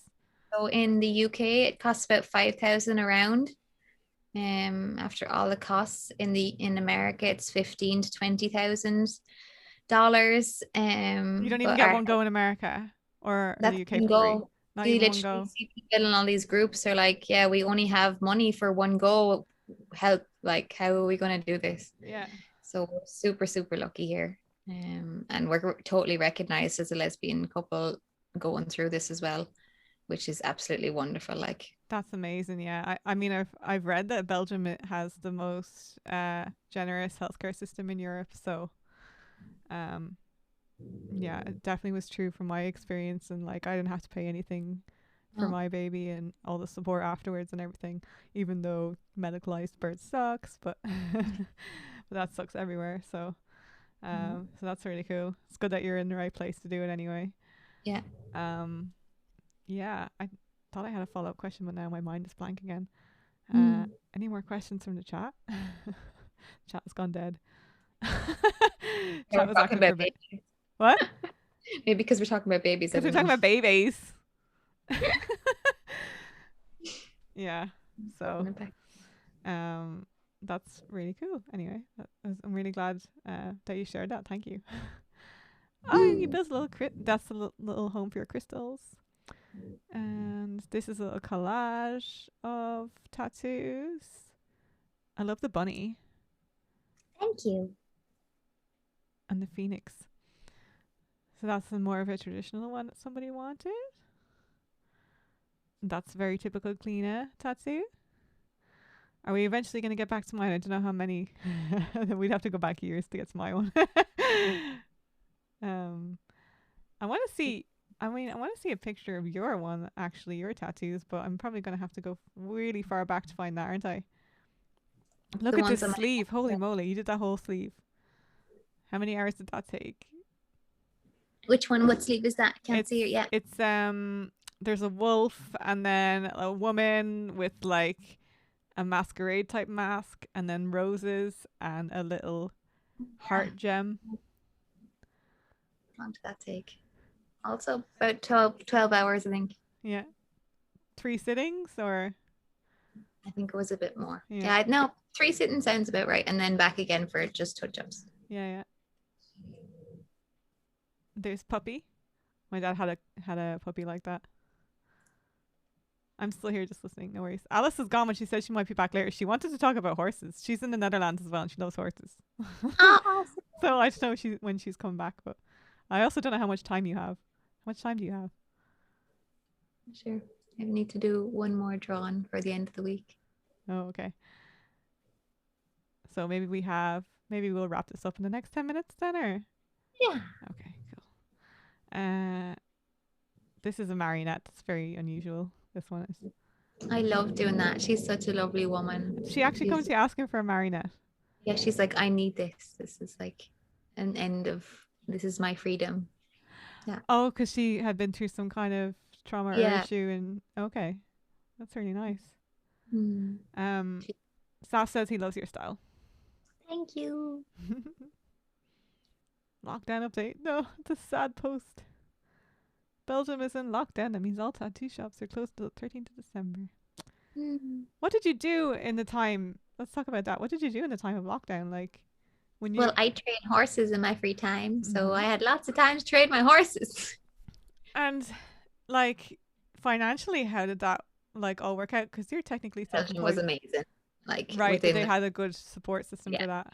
So in Belgium, if you're your own boss, by law, you have to pay every quarter, you have to pay a certain amount of money depending on how much you earn. And that's for all social support. Then it's like pregnancy, your pregnancy leave, if you get sick, all that. That's all in there then. So when this happened, it was like within a few days, here the money we for to survive on for a month was on our bank accounts already. It was like, yeah, Wow. yeah. That's And then we got awesome. extra subsidies in as well, like add-ons if it was because it went on for longer and longer. And it was fine. It was all very doable. That's handy. And so Yeah. then you were just you spend your time just training the horses, doing some other drawing, Yeah, being outdoors. Yeah. and Irish dancing. Everything was cancelled, so no dancing. So did you still dance during that time? Did you still do some No, practice? No. Are no, you rusty now? probably. But I've decided to stop dancing now for a while Oh, because I really? realized, yeah, I realized during the lockdown that I didn't have pain in my legs for the first time really in my life. And I was able to walk and I was able to run. And I was like, Jesus, I've just been in pain the whole time because of dancing. I got shin splints in 2009 and they never really went away.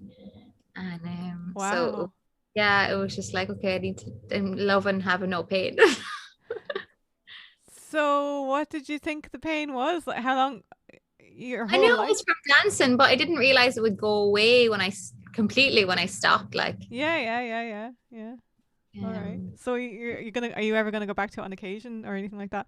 So yeah, I think when our kids are older and they have to go dance, then I'll go with them. okay, because you've won loads of awards for your dancing as well. Yeah, I've been So dancing since will you I've not been miss four. going to competitions and No, it's so much stress. It's so much, yeah, and the older I get, the less I can handle the stress. yeah, it's a lot And of then you see pressure. all these little 12-year-old girls against you, and they're all winning. It's like, oh yeah, I'm 30, 31. Oh my gosh, you're in the same category as the little ones. It depends how high you are and how many dancers there are, and yeah. Right. Okay. All right. That's interesting to know. Anyway. Yeah. I Yeah. guess. Usually, I travel around Europe with a dance show, and Mhm. we'd go to different cities all over Europe every month. But yeah, the last season got cancelled because of COVID, and we still need to do that. So I'm like, will I be taking part or not? I don't know. I will be rusty. They'll miss you. Yeah, because if you're gonna enter a competition, you have to do an awful lot of practice before it, so you'll be Definitely, yeah. wrecked. Like. Yeah. All right. Fair enough. We're still looking through some tattoos here. Oh, I love this one. This is like a watercolor mandala that I'm looking at, and it's just like black and white, but then like this rainbow kind of splash Oh in the yeah. background. I love that. I actually would get a mandala tattooed. I would consider that. I have a friend who has a lovely mandala on her thigh, and I think it's beautiful. This lady looks like Tori Amos. The Autumn Beauty tattoo. Ah, yeah, yeah. She does look like Tori Amos. Um, Take a Tori Amos photo wow, and that was a great. Buddha tattoo fixer upper. Who did the old one? Oh my god, what a mess. All right, the poor girl, she wants to get it completely covered. Yeah. And I was like, you don't need to, I can just fix it up. And she was like, really? And I was like, oh wait, I'll just fix it in like with markers first. You can see what I'm gonna do. And she's like, oh my god, it looks better even with the markers. It's like, okay, let's just sit. Let's just do this. Because she wanted to keep her Buddha, right?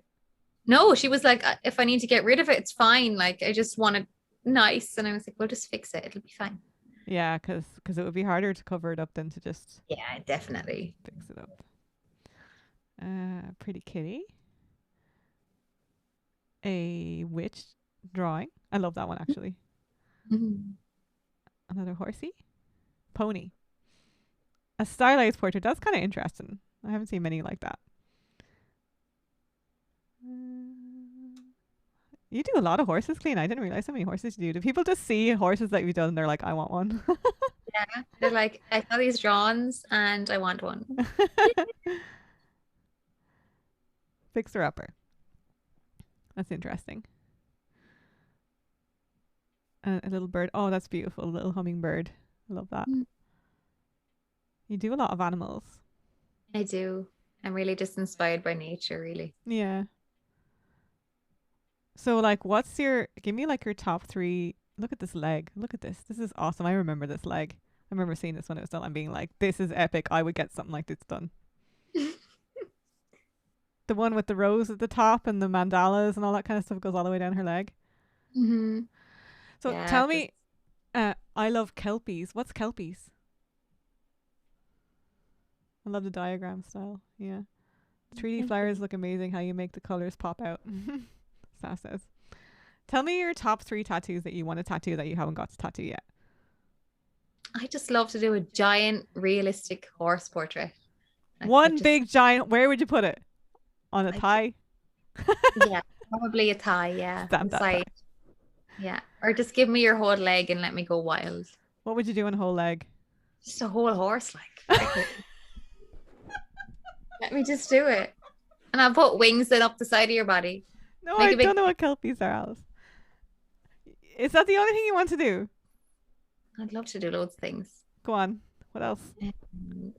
Yeah, anything. All of my drawings. They're all there. All your drawings. Yeah, you do like your little stylized women and stuff. Yeah, I'd love to tattoo them. Yeah, I love doing Disney things. Any Disney tattoos just make me smile. So I'm always in a good mood when I get to do Disney tattoos. Okay, yeah. And you've been to Disneyland quite a bit.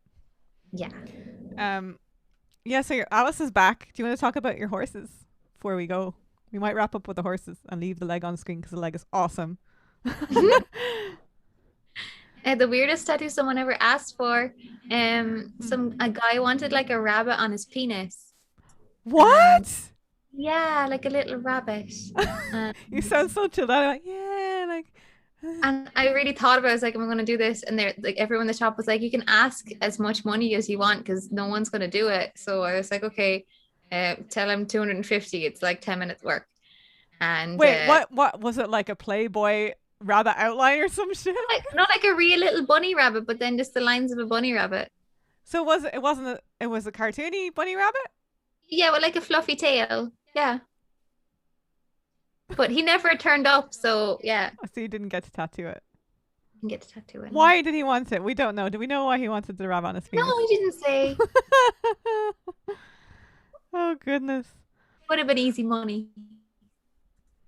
Alice says, I suggested the lady likes horses. Maybe search up kelpies and get inspiration from that. What's a kelpie?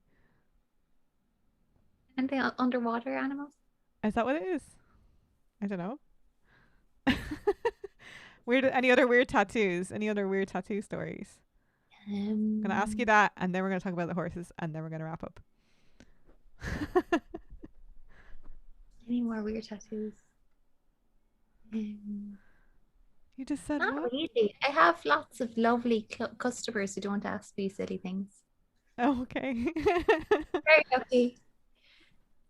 What's like the weirdest tattoo that you've seen anywhere, even on the internet? Like a big giant poop on someone's back with like flies flying around it.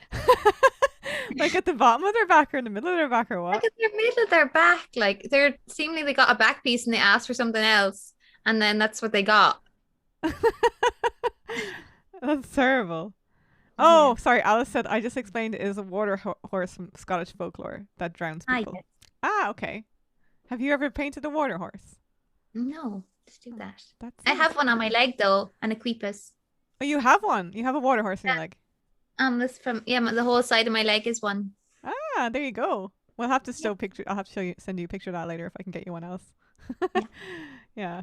Okay, so tell us about the horses, about your horse training, and about what you like about it, what you like about horses, because Alice loves horses. So I have been riding horses since I was a little kid, and I bought my first horse when I was 11, and you bought it?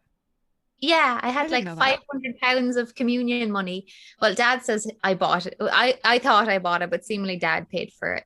He didn't tell me that at the time, but I was all proud of my. Where did the 500 pounds go then? Did you get to save that? I don't know where that's gone. It's not. Okay. I mean, that's I don't know. That's like 900 euro in today's speak or something. Hey, thanks for the follow. Yeah. And so I trained her because she wasn't broken at the time. So seemingly I don't remember this, but I was at a birthday party and I just spent the whole birthday party in the field with the horses and just beside this one general horse. And the dad said then to my dad when he came to pick me up, he's like, Cliona hasn't been inside for this whole birthday party. She's just been outside with that horse. And dad was like, okay. And then I went home and I was like, I want to buy her. Can I have her, please? And since then I've just been like a lot of retraining other people's horses. They didn't have time for their horses, and then in Ireland with pony club and stuff, and yeah, just days out and fun. And then after college, then I got back into horses because when I was in college, I wasn't really riding. I didn't have my horse anymore. She passed away. And when I came over to Belgium, then everything really fell into place with tattooing and everything. And I was training Arab horses for a friend of mine. And someone asked, they're like, yeah, we have this foal and she needs to have he doesn't have anywhere to go. We don't have any space for him. Do you want him? And I was like, yes, best birthday present ever. And that's my Amir, my monkey. He's going to be 8 this year. So the stables I'm at now, I moved to Belgium 4 years ago, and Amir came with me, obviously. And the owner of the stables, he always kind of trained horses and sold horses. And he's like, would you like to do that with me? And I said, yes, please. And so we've been like training horses and selling horses and beside tattooing, and it's amazing. So because tattooing is all indoors and I'm inside, but I'm a really outdoorsy person and I love nature. So it's like the perfect balance for me. Yeah. It seems like I'm getting some trolls in the chat here, so I'm gonna just do some banning. They shouldn't have that many channel points that quickly. So let me see. Wait. We're gonna finish the stream anyway, so it doesn't really matter. So Saf says, I remember that one of Pinocchio's face over someone's penis, like, so the dick was the nose, like. Yeah, and another guy who said like he got a ship tattooed just above his penis, and he was like, that's his pickup line was like, do you want to take a sail on my ship? Mm-hmm. Yeah. Yeah. Someone's trolling my chat. 1 second. I want to make sure I ban them while we're still live because I want to get the satisfaction. No, it's fine. They're just gonna get banned. I don't know. People don't have any. You should really get a better hobby. There's lots of problems in the world that need solving. Who messaged you? Yeah, I know they shouldn't have that many channel points yet to be able to do that. See, you shouldn't have that many. You shouldn't be doing that, bro. Okay.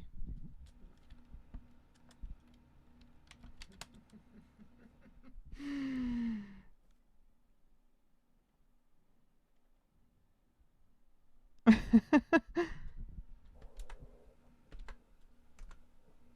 just gonna.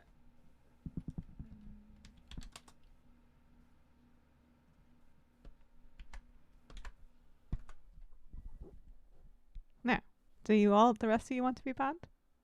Anyway. Yeah, so that was about it about the horses then. Anything else for the horse? How have the horses helped you mentally? Talk about that. I feel complete really with them. Yeah. I don't know why you're here. If you're not here for the stream, then go somewhere else. Yeah. Right. Bye. Okay, they're all gone now. Yeah, I think that bans their IP address as well if they're being mean or whatever. So, right. Sorry. They helped your mental health a lot. But you were telling me, I remember when I went horse riding with you, you were like, oh, horses are like really stubborn and they'll teach you a lot about, being resilient, right? Yeah, and they're just a big giant mirror. Like you can't ask something from a horse if you're in a bad mood. They just won't reply. They're just, if you're in a bad mood, they're in a good mood. If you're patient, they'll be patient with you. Yeah. They're easy fantastic to read, right? Yeah, they are. Yeah. They can't lie. Like they're just pure. They are as they are. Yeah. Bit like cats. That's Yeah. why I like cats. Horses are walking mirrors, Alice says. There are. Yeah. Well, I don't know if you have any other questions for me. Why do I have a diamonds tag on my stream? What does that mean? Oh, it's just showing it's showing what I'm listening to. I didn't know that was a thing. It shows what I'm listening to if I'm using Twitch, the Twitch app for music, which I didn't know that before. Because it's the first time I've used. No, it's the second time I've used it. Anyway, so any other questions for me? Any other questions for Cliona before we go?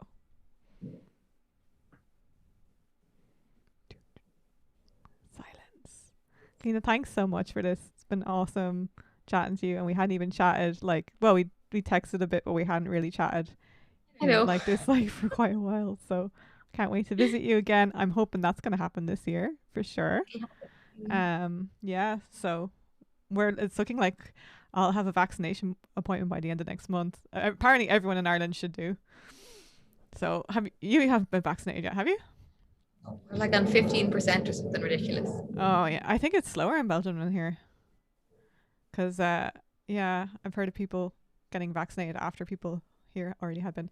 Sure, my sister is a nurse in Australia. You know my sister, and she only got vaccinated very recently, and I was like, didn't the nurses in Ireland get vaccinated in like January? Like, it's very slow down there. But anyway, yeah, I suppose doesn't need to be as much of a priority for them. But Sas says, thanks for your time, been interesting. And yeah, so this will be able to watch back as well if you missed any of it. And I'm going to put it on YouTube with your permission, if that's all right. Cuteness, yeah, too. So I'll upload it there as well so that it's more perpetual and maybe some information is useful or supportive for people. And thanks everybody for tuning in. So yeah. So that'll be that then.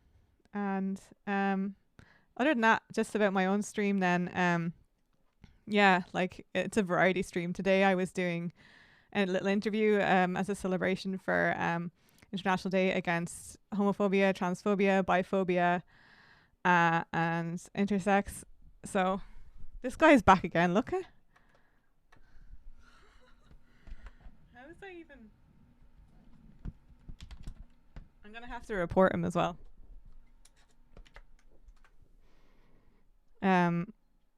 I know. I'm gonna report him as well.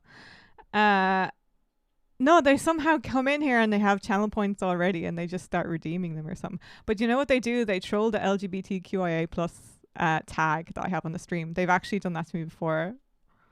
Yeah. And I was afraid to put it on then the next time, and then I just did it anyway. I was like, fuck it, I'm going to just keep doing it, and then I'll spam them. So, anyway. Oh, well, I have nothing better to do. It's sad. Yeah, so yeah, I was talking about my stream. Yeah, it's a variety stream. I do singing, I do gaming, I do cooking, I do a bit of everything. So, come back soon. Yeah. All right. Good night, everybody. Thanks for coming. Night. I'm going to end the stream now. Bye.